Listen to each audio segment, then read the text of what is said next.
It's been 10 years since a small group of Canadian soldiers executed a mission you've probably never heard of, completing a task that has never been done before, a task that they still to this day have not been recognized for. I'm Cristina Howorun, and tonight we're going to tell you about Operation Lobe, and specifically the 6th rotation. Now, this is an operation that happened far from Canadians' gaze in the aftermath of the Benghazi attack. That's when the U.S. ambassador and several American diplomats were killed by terrorists. Now, it was expected to be a dangerous yet fairly predictable deployment, but then chaos erupted. You get into close protection because you want to do high threat protection. You want to do high risk bodyguard work. Sergeant Stephen Cruikshank, now retired, is no stranger to danger. He completed 3 tours in Afghanistan, was deployed to Lebanon, and expected this mission to go relatively as planned. But as the geopolitical situation on the ground started to change, the risk went up big time once factions started feuding with each other. A small team of close protection operators and an entire task force of only 18, they were outgunned and heavily outnumbered by the militia and emerging terrorist groups on the streets.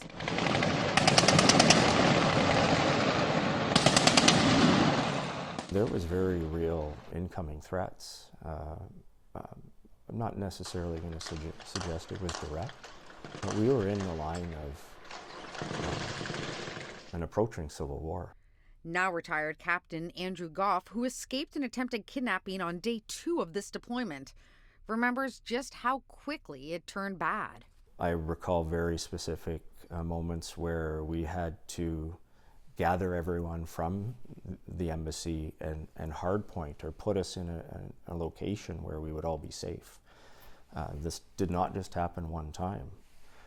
We spent entire afternoons finding a place that had adequate protection against rocket-propelled grenades. We had a couple of attempted kidnappings. There was a Tunisian diplomat who was kidnapped, and he disappeared for weeks. And then there was another one. Task Force Commander Doug Henderson has asked us to conceal his appearance for privacy. They had tanks, they had heavy machine guns, anti-aircraft guns, which they used on a regular basis against each other. And we had rifles and pistols to protect the embassy and the embassy staff. We were not prepared from an equipment point of view to do that type of job. When did it become clear that you guys had to leave, that the embassy had to be evacuated? Probably close to a month before we actually did. Our intelligence picture was shaping up, and we were saying things are getting bad. We've got to get out of here. And if the Americans are gone, there aren't many other embassies still here. That means that we're a target. We're becoming more and more of a bigger target. But the embassy guys, they just didn't seem to want to report that to their headquarters. And I don't know why. And well, a lot of it was careerism. They were afraid for the careers because to close an embassy is a big deal. The embassy stayed open, and a new rotation was on its way. July 14th, 2014, we had already moved from our original accommodations to temporary accommodations because our replacements were coming that day. That doesn't happen because that day the Tripoli International Airport is pretty much destroyed. Airplanes are engulfed in flames, the runway's been damaged, the terminal was a battle zone. They were trapped. America evacuated its embassy. Canadians stayed behind. The risk was extremely high. We were alone. We were heavily outgunned. There was not very many of us.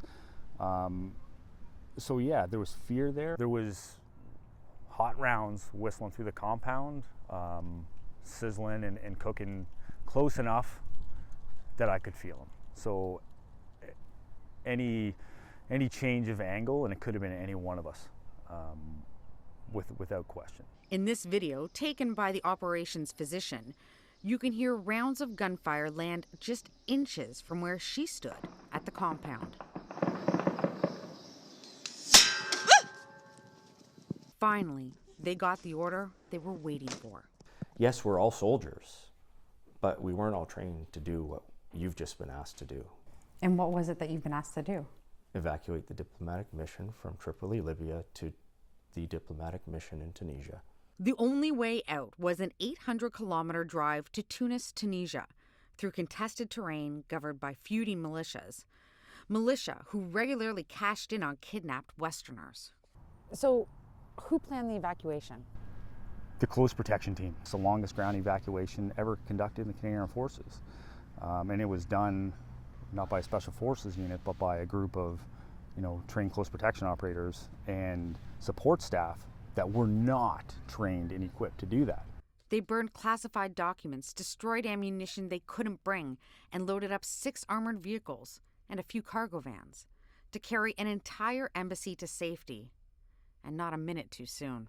I watched an RPG go right by the window at the embassy as we were executing the evacuation plan. Within half an hour of our leaving, the Misratans, who were the militia from the east and were the main instigators to the fighting in Tripoli at that time, they opened fire with their artillery and essentially took out the little town of Janzor and killed some people and injured them.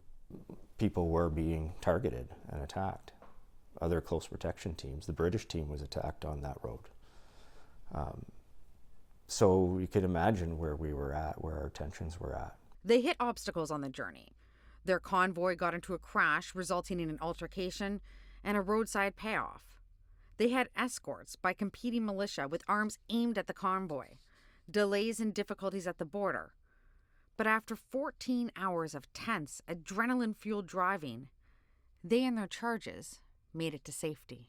I know for myself and the rest of the team, we'd never felt so much relief, ever in my life.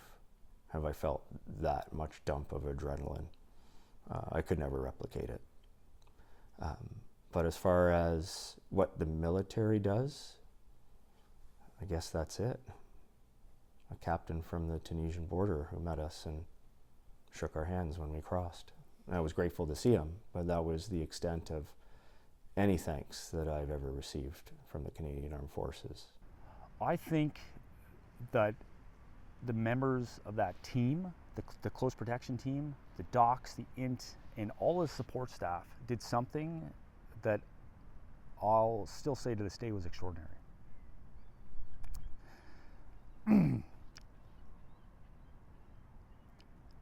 And at the end of that successful mission, it felt like we were left behind.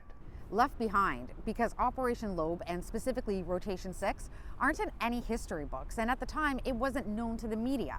Now, despite all the accolades and citations received by Rotation 6 team members for other work, the evacuation itself, the longest land-based evacuation in the history of the Canadian Armed Forces by a team of soldiers not trained in this area, has never been recognized. On Monday, we'll show you why that could soon change. Cristina Howorun, City News.